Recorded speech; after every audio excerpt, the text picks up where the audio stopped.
All right, so we're going to talk about like what is the state of the industry? What are your opportunities as a result? What am I hearing? I'm very involved in MPI, Meeting Professionals International. I actually sit on their board, and so I talk to a lot of event planners all the time. I'm not just through MPI, obviously through our work and our reach outs.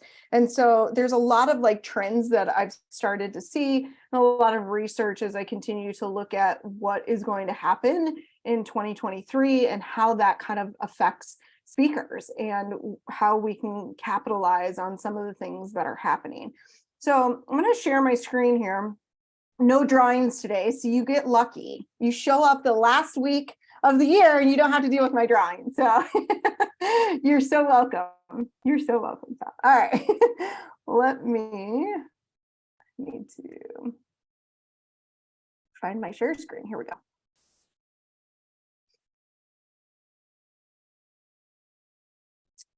It's not what you want to see.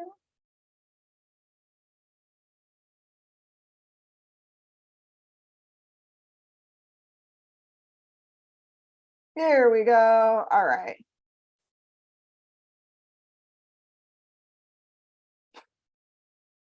Give me like a thumbs up or something. You can see the slide. I know, right? It's like, of course you can. Amy, you've done it 100 times, but I always feel like I have to ask. Because what if you can't? All right.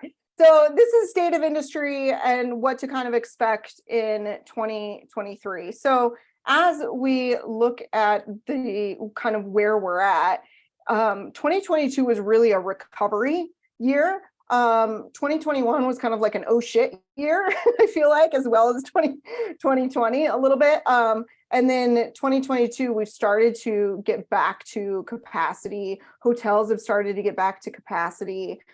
So the event industry is in recovery. It is not fully recovered yet. I think I read the other day, even just from a staffing perspective, that hotels are like at 84% of their staffing to where they were like pre-COVID. So we're still running a little thin, but the trend is up. And so that's really, really great news.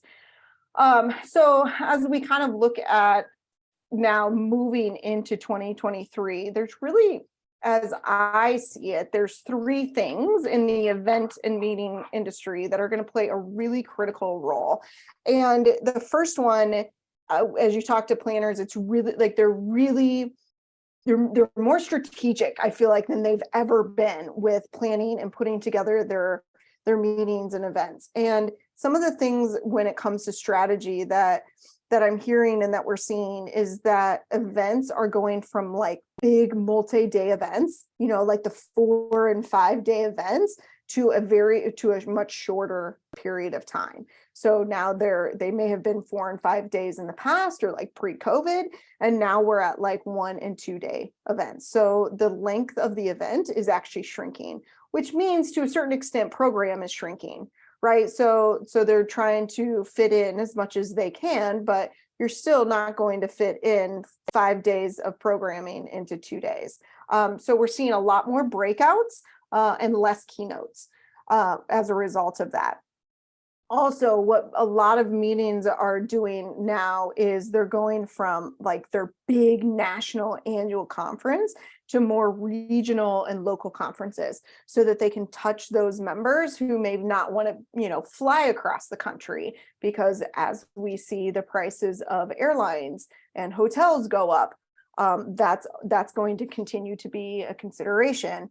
And bless anyone who had to fly Southwest the last couple of days. It sounds like it was a disaster. So, but I get that's an anomaly there. But we are seeing the prices of airlines. They kind of skyrocketed, and they're really holding steady at some higher than normal prices, as normal being pre-COVID. So they're taking their events and they're shrinking it down to local and national events, but they might be doing multiple events. So I'll talk about the opportunities that presents here in just a moment, but I just kind of want to tell you where we're at and what's kind of playing a role at the moment. Also, feel like a broken record on this one since 2020, but hybrid and virtual is just I just don't see it going away. I really don't. I see the importance of in-person being there. Like it feels like the attendees and the planners, they want the in-person, they want the experience of the in-person, but they're just kind of being pulled back a little bit from different restraints, whether it's budgets, which we'll talk about in a moment, airline travel, people, still people like either wanting to travel or being more cautious about traveling. The common cold now will keep people from being in a crowd, whereas pre-COVID, the common cold, people may still travel and be out and about. So that's kind of what we're seeing there, that hybrid and virtual really is not going away. It's going to look a little different, and I'll talk about that here in just a second. It's going to look a little different as we continue to roll into the future, but it's still going to be there because they can just reach a much more vast audience virtually than they can if they bring people in. The second thing that's going to play a major role in 2023 from the event and meeting world is budgets. And it's interesting because as I read, I don't know, maybe not even a year ago, like maybe it was like the beginning of this year, I don't know. But anyway, as I was reading some stuff that MPI came out with, Meeting Professionals International, a lot of it was very encouraging. What the last state of the industry that I did, it was very encouraging. It seemed like we were adding more into our budgets because things, we now knew that things were going to cost more, et cetera. So that's one piece of it. But now we're starting to pull back, meaning the event industry, we're starting to pull back a bit on that because there is the anticipation of a recession. Whether we hit a recession or not, totally debatable, obviously, but that's, so people are a little afraid. And so they are pulling on the budgets. Again, we've got some really cool opportunities because of this, but this is kind of the lay of the land right now. The third thing that is a really hot topic in the industry, I cannot go to a meeting or event industry without this topic coming up, and it is event design. So now, when I say event design, you might be thinking like flowers and tables and decorations. And while that's part of it, that's not really like the whole scope. So event design is really like a buzzword in the industry, but it's really looking at the event as a whole, how do we design this from a better customer experience? Of course, how do we design it to make it look great and all that? But how do we design it so it's more sustainable? Sustainability, super interesting topic in the event world because we made so many strides pre-COVID. And then if you look at like sustainability from an environmental impact, post-COVID, we really went backwards in the fact that like now everything like gets thrown away. Now you have to have a staff member like serve you food, whereas before, you could touch that spoon 10, 17, 20, 100 times. So sustainability is really going to continue to be an important thing that they're going to look into for events. Also, we really are seeing this right now, like more than I've ever noticed in the history of me booking stages for myself, booking stages for other people, is that they are making decisions much earlier than they have in the past. So we just booked speakers and this is totally normal, we just booked speakers for October of 2023. I'm working with another event planner and their stuff is basically from August, July, no, after summer. So, August through December. They have kind of like a monthly thing.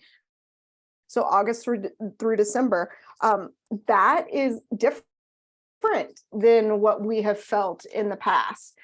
It was more of like rolling on the 60 to 90 day. Now they're making decisions, I would say closer to 6 months now. So that feels a lot different for us. That's not always the case. of course. And I was just talking, I guess, Angela, maybe it was you that I was talking with this about earlier, had to have been you, but is like online and virtual conferences, more so like summits, online summits. That's a little bit shorter of a timeline just due to the way that it's marketed and promoted. So those continue to be a pretty tight timeline. But when we're talking about live conferences and events, they're just making those decisions a lot easier to help them reduce their risk and to increase the success of the event. The other thing when it comes to event design, I kind of looped it under this, which is that we're seeing a lot more corporate, like internal corporate events, maybe due to the fact that there's a lot of remote workers right now, employees, team members, whatever you want to call them. So they're starting to kind of see the importance of bringing them together. So while they're not in the office together all the time, they're now kind of bringing them together throughout the year in some internal meeting capacity. So that's really great news, because that's actually additional events and opportunities that may not have existed in the past. So that's really the state of the industry, what we see as we roll into 2023. And so due to that, I want to talk to you then about what are the opportunities that this presents for us. So when we look at the meeting industry kind of shrinking, instead of doing like these big international events or national events and going more regional and local, I believe it's going to be more important than ever to own your market. This is how I say it: own your market, be a big fish in a little pond.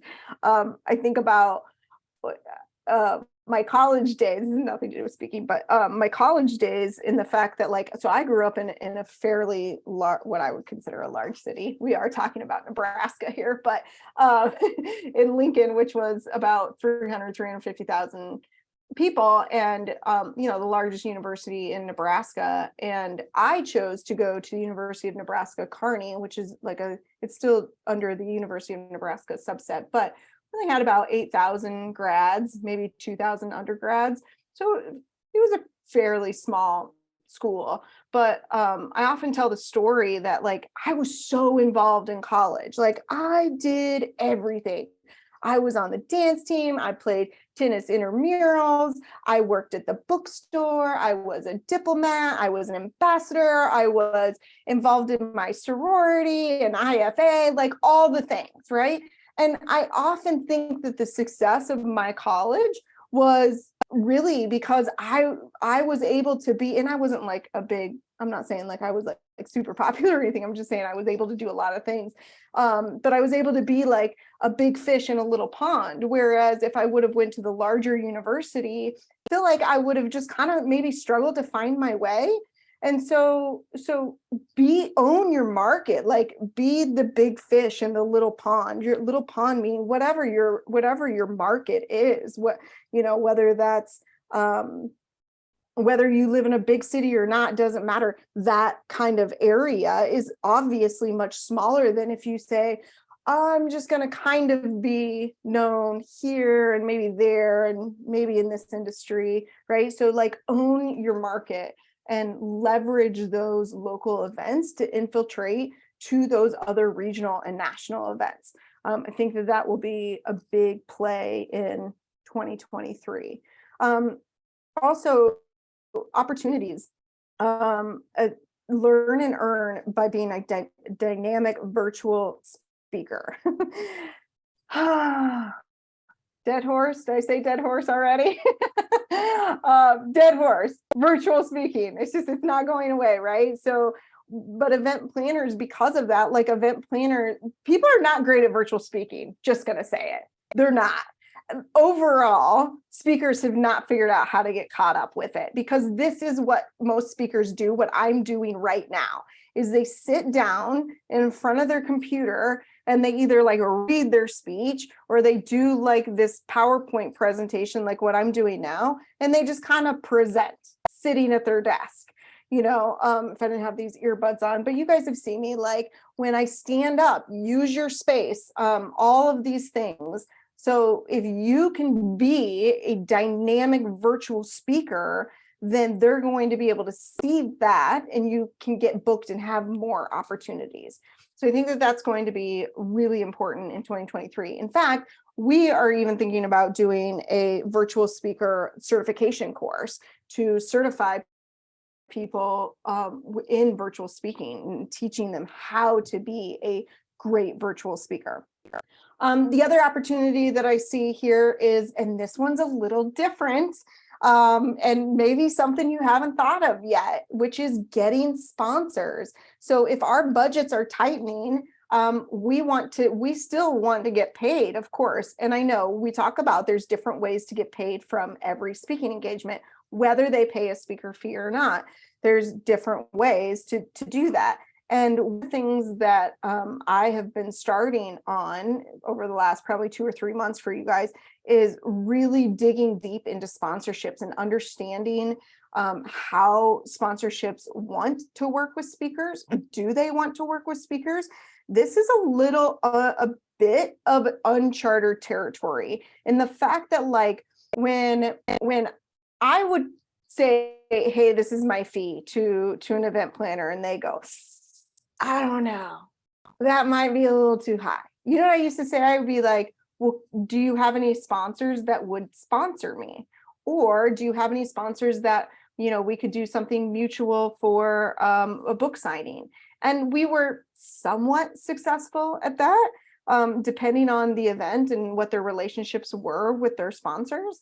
And so sometimes that came through, but I had this idea like, I don't know, maybe 6 months ago that we need to own that, right? Like as speakers, like I don't want to rely on the event to see if they can get a sponsor. Why can't I get my own sponsor that is willing to sponsor my talk no matter where I go, right? So this was an idea I had. This is something that we're exploring, just kind of giving this to you. I'm not so far down the road where I can tell you like this is the exact process, but this is something that we're going to be working on in 2023 so we can understand how to get you sponsors so that even if it's not a paid opportunity, you still get paid in some form. So that's a little different, but I see it as a really big opportunity, and we're going to be on the front end of the whole thing. And I think we can do some really cool stuff with it. So stay tuned.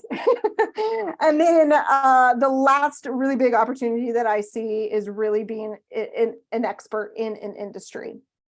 A conversation that happens a lot with speakers is, what niche do you want to go down? What industry do you want to be involved in? So if your talk at all can be tailored to the corporate world because they are pulling in these more internal meetings and providing more resources there, then it may make a lot of sense to figure out, okay, like how can I be an expert in that specific industry? How can I own that industry? How can I be a big fish in a little pond in that industry? So if your talk really works for the corporate world, then let's figure out like what is that lane, because I think that there's going to be a lot of cool stuff going on there. All right, so those are the opportunities that I see. And then if I were to double down on all the things, not all the things, if I were to double down on 5 things, how's that? As being a speaker for 2023, that's going to set you apart from other speakers, that's going to help you continue getting booked, building your authority, etc. It's these 5 things. Number 1 is technology. I was just talking to a speaker the other day. She is doing a virtual reality conference. So she's at home and she's in this meta virtual reality world. She has her little avatar, if you will, and she gets to like in the world, she goes up and she sees Bo standing in that room and she can say, "Hi, Bo, how are you? Nice to meet you. What brought you here today?" Just like we would in real life, right? So that is, I wouldn't say it's coming, but it's already here. It's really fascinating, some of the stuff that they're doing. I was involved. I got like just a tiny sliver of what this looked like in 2020, when one of my events got canceled, and thank goodness, this was one of the events that moved to virtual really, really quickly. And it was my cartoon character, which I didn't create. So, oh goodness, who knows what I looked like, but I was just thinking about that. Anyway, my cartoon character was on this stage. Now, it wasn't virtual reality driven, it was computer. They could kind of go into a room, or they could go into another breakout room, or they could go into the keynote room or whatever, and they could kind of bump from room to room. So they would go into the room, they would see me or my cartoon character on stage. I was just on Zoom with like the production manager or some sound person. So, and I was performing and speaking on Zoom with one other person, but from the virtual world, they were all sitting there on their screen and they could see me. So, it's interesting and it's here. And so you might see some of that. I don't know. I don't know that we've ever booked any of our speakers yet on that, but here we are. So that will continue to be a thing. And then kind of like if we go a step down from that, video is going to be important, both from what I said about virtually and just understanding video and being really dynamic on video. And not only through your speeches, and we'll get into content creation here too in just a second, but in content creation as well. The next thing that I would really double down on in 2023 as a speaker is relationship building. And I feel like that this maybe is something that should always be doubled down on, but who just said always be prospecting? Was that Lance? I think that was Lance. He said always, yeah, ABP. Always be prospecting. Great. Always be building ABBR. Always be building relationships. Really, like we've noticed that too a lot on our end. Just how much easier it is to book speakers based on relationships, and how our speakers have had success from building the relationships from the speaking engagements that they have done, right? So I'll give you an example. We had a speaker who had a local event, and so donated his time to his audience, met someone who was interested in staying in touch. He stayed in touch with them. They actually ended up reaching back out to us as the agency. He just signed a $40,000 contract from a local non-paid gig that was built off of one person in the room and continuing with that relationship. Now, of course, I'm not saying this is like typical, a $40,000 contract, but I was really excited when I was negotiating the contract for him. Like I was probably just as excited as he was. Well, maybe not. He was probably more excited than I was, but to be able to do that, and it was really just relationships, right? Like just that tag team effort. He started the relationship when he was at that local event.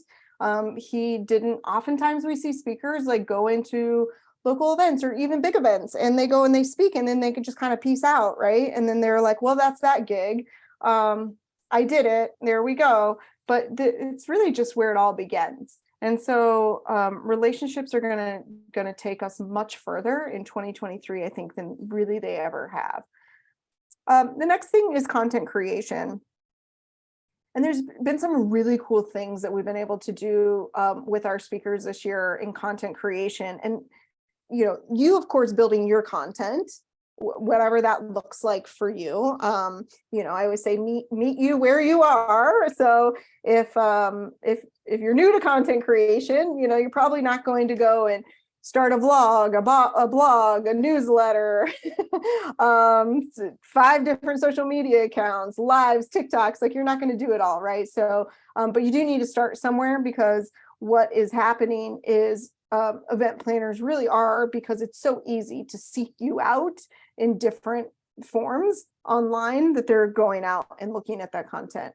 And it really does roll into the last one too, which is authority. And we're going to talk about it in just a second, but I want to give you some ideas and some things that we've been able to negotiate and do for our speakers this last year, which is content creation in contributing to different sites, different websites. So like think of your ideal association, your ideal audience. Typically this is in the business world, and then go to their website, see, do they have a blog? If they do, a lot of times they have experts that are writing their blog for them. Because if you think about it, I'll put on my marketing nerdy hat for just a second, but from a marketing perspective, if I am an association, my website serves many purposes, but one of the really, really big things that it does is it provides SEO for us, right? Search engine optimization. So we want to be able to be found. And in order to do that, it's all about content, quality and quantity of content and keywords. And so, I could hire a staff of 5 writers just to do SEO and blog writing, or I could find experts to write those blogs for us and to contribute for us. So it's a great foot in the door. What we were able to do with, I'll just give you one example. One of our speakers was HR.com. I think it was HR.com. HR.com. And they have a blog and they have experts that write for their blog, mostly human resource professionals. And he happened to not be a human resource professional, but spoke on like company culture. And as I was talking with them, we kind of came to an agreement like, hey, can he at least contribute content? They declined him the first year for the keynote. But I don't give up, by the way. I don't know if you know this about me, but I don't give up. I don't give up on me. I don't give up on y'all. I just don't. So like, then I went back to them and I said, okay, well, can he contribute? And they said, yeah. So he started contributing to their blog and writing articles. Nothing crazy. It wasn't like it was once a week. It was probably like 2 or 3 total. And then guess who was the keynote the next year? Of course, he was. Why? Because I'll go back to number 2. It helped also to establish that relationship. Right? So just constant, I mean, that's just one idea, but just like constantly thinking of different ways to really like team up with folks. Like you don't have to do it all on your own, but like creating those relationships through that content is a really cool thing. So I loved that story. And now we've started doing it with others as well, with that particular vendor.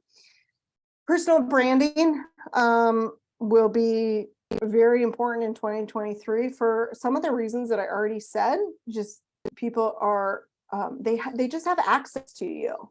You know, whether you like it or not, they have access to you, right? So they're looking you up. They want to see, what is your personality? How do you come across? You know, what is your brand? But that's kind of a big picture. But if I were to kind of narrow it down for you on personal branding, I would say to really identify, and if you've been with us for a while, you know this, but really identify your uncommon value. What is your for 2 ways, right? Your uncommon value for your topic, like what makes you an expert on that topic, what makes you different than everybody else on that topic, and then your stage, your uncommon value on stage. How are you different than any other speaker that speaks on company culture? What is it that makes you different? It could be like a simple little bit. It could be that you're a comedian. It could be that you perform. It could be that you are known for throwing your books into the audience. I don't know. But whatever that is, like, what is your uncommon value as a speaker on stage? So that's what I would really focus on when it comes to your personal brand in 2023. And the last thing, it kind of builds on everything we've talked about, but is authority and continuing to build your authority. So never really give up, right? So like the whole thing on content creation and writing a couple of expert articles for publication or whatever, that is building your authority. So when someone goes to look you up, they're like, oh, you wrote for Entrepreneur Magazine or whatever. Or it doesn't even have to be that. Like I just did one, see, I really do what I tell you guys to do, but I just did one for DFW, Dallas Fort Worth area. Need to actually post it, but they just kind of did like a highlight shout out thing, and we talked about authority speakers and kind of how it came to be, whatever. But you know, as people Google my name and they're looking at that, it's like, oh, okay, yeah, you know, she's been published, she's been on the news. Like I was just talking to Angela earlier, and I think most of you know, like, I truly feel that every speaker should have at least one media appearance to help build your authority. So you can build your authority in different ways, but like really never give up on that. Always be seeking ways to build your authority, because planners are consistently looking at that information online. So we talked about how 2022 was a year of recovery, and then kind of like the state, like what meeting planners are really looking for as we move into 2023, what your opportunities are and what you should double down on. So if 2022 was a year of recovery, I'm saying 2023 is a year of balance. And it's really about finding that balance of like who you are as a speaker and meeting the event planners where they are as well. You know, we just got an email today. I thought it was so beautiful. And they said, you know, what does so-and-so speaker, what do they want to get out of this opportunity? Because we want to make it a win-win. And I thought that was so beautiful, because, you know, it's an unpaid opportunity for him, but that's great. Like, yes, thank you for asking. Like, let's find that balance. Let's help each other. Let's find these relationships and do all the right things. And I'm confident that then that's going to spiral into more and more opportunities. So I thought that was awesome coming from the planner side as well. So balance is the word. That's my word, by the way. That's the word I'm using for 2023. And, you know, I think we can continue to really crush it. There's a lot of really cool stuff and a lot of really cool opportunities happening in 2023. With that, let me unmute you all. If you have any questions, I'm happy to answer. All right. Thoughts, questions, strategy bouncing. All right. Look, I think 2023 is going to be amazing. Like I said, we've just kind of hit like this little dip here in the last 2 weeks, but I expect that next week people are going to be back to work and they're going to be making decisions. So that's always, the first of the year is always super encouraging. But you know, we're here to help you and cheer you on in any way possible. And if you have anything else, let me know. Otherwise, Happy New Year. Happy New Year, Amy. Happy New Year. Happy New Year. Thanks, y'all. Thank you. Have a good one. Thank you for all that. Yeah, of course. You're welcome. It is absolutely my pleasure. All right, y'all. Will you enjoy? Oh, Tom, do you have a question? Oh, okay. I was just waving back. Bye. Gotta go. Awesome. Oh, that's my cue too. All right. Thank you all. Happy New Year. Y'all are amazing. We're so grateful for you, and we will talk to you soon. Thanks, Amy. All right. See you guys. Bye. Bye.